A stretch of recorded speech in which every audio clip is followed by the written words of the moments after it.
Tenants' rights to security deposits. Brought to you by 3 Rivers Legal Services. A security deposit is advance money a tenant pays a landlord as security against damage to the rental premises. A security deposit may be called a damage deposit. A landlord may require a security deposit, advance rent, a pet deposit, or other deposits. Steps to increase the likelihood of return of your security deposit. Do a walkthrough with the landlord before move-in, and have the landlord make notes of damage caused before your move-in. Take photos of any pre-existing damage. Keep a copy of the walkthrough report and your pictures in case a claim is made against your security deposit for any of the pre-existing damage.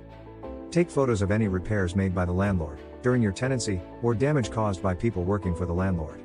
Make notes about the cause of the damages. 90 days before you move out, read your lease carefully for all the conditions concerning your responsibilities for the move-out and security deposit, and comply with those conditions. Do a move-out walkthrough with the landlord before you leave the premises. Point out pre-existing damage not caused by you. Discuss any damage issues the landlord raises. And importantly, get a copy of the landlord's walkthrough report. Take photos of each rooms of the home after you have removed your property and cleaned. This provides evidence of the property condition at move-out. If possible, have an adult present who can serve as a witness, if needed, that you took the photos on the date you moved out, and that they accurately represent the condition of the property at that time.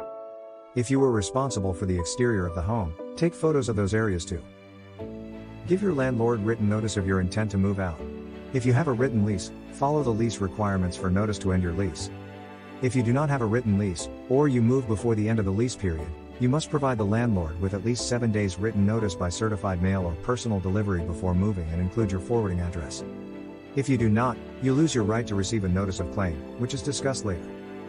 Give your landlord your new address. The landlord is only required to send the security deposit, or a notice of claim, against you to your last known address.